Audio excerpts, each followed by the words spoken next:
നെയ്മറിനുള്ളതാ next കേട്ടോ. അടാ മയില് നെയ്മർ അതിന് കളിക്കുവോ ഇനി? നെയ്മർ ആദ്യത്തെ വാമപ്പിലിറങ്ങും, കാല് തെന്നി മറ്റേ വാമപ്പിൽ ഓടാൻ നേരത്ത് ഉളുക്കി താഴെ വരും, കാലൊടിഞ്ഞ് കയറി പോകും. മനസ്സിലായ? അതാണ് നടക്കാൻ വേണ്ടി പോണത്. മനസ്സിലായ? ഊമ്പരുത്. ഇവിടെ ക്രിസ്ത്യാനൊക്കെയാണ് ഈ പ്രാവശ്യത്തെ വേൾഡ് കപ്പ് ഉള്ളത് കേട്ടാ. നെയ്മറിനെ ഉണ്ടാക്കാൻ നീ വരരുത് നീ കേട്ടാ. നിനക്ക് തെറ്റി. പരിക്കുകളില്ലെങ്കിൽ അദ്ദേഹം തന്നെ ഫുട്ബോളിന്റെ ഒരേ ഒരു രാജാവ്. അത് മനസ്സിലാക്കണം. ഈ വെറുതെ കസേരയിൽ നിന്ന് ഗെയിം കളിക്കുമ്പോഴല്ല ഗ്രൗണ്ടിൽ ഫുട്ബോൾ കളിക്കുന്നത്. അത് അറിയണം ആദ്യം. പിന്നെ നെയ്മറിനെ കുറിച്ച് കുറെ പഠിക്കാണ്ട് മോനെ. എന്താ പറഞ്ഞാല് 2021 കോപ്പ അമേരിക്കയില് അർജന്റീനനെ 11 പേരെയും വിറപ്പിച്ചവനാ നെയ്മർ സുൽത്താൻ. നെയ്മർ സുൽത്താനെ പറയുമ്പോ കുറച്ച് അറിയാണ്ട് മോനെ. സ്കില്ലുകളുടെ ഒരേ ഒരു രാജാവ്.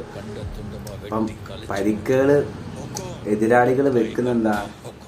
എതിരാളികൾക്ക് ഒരേ ഒരു വില്ലൻ നെയ്മർ സുൽത്താനാണ്. അത് മനസ്സിലാക്കണം. പിന്നൊരു കാര്യം, 2026 വേൾഡ് കപ്പ് നെയ്മർ സുൽത്താൻ തോൽക്കും. പിന്നൊരു കാര്യം, നിന്റെ റൊണാൾഡോയ്ക്ക് സെമി ഫൈനലിൽ പോലും ഇന്നേ വരെ കയറാൻ പറ്റിയില്ല.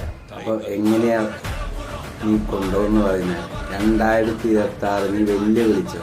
2026 വേൾഡ് കപ്പ് നെയ്മർ സുൽത്താൻ കൊണ്ടുപോകും. നിന്റെ ഫാൻസ് എന്നെ കരുതാണ്ടും കഴിക്കാം. 2026 വേൾഡ് കപ്പ് നെയ്മർ സുൽത്താനുള്ള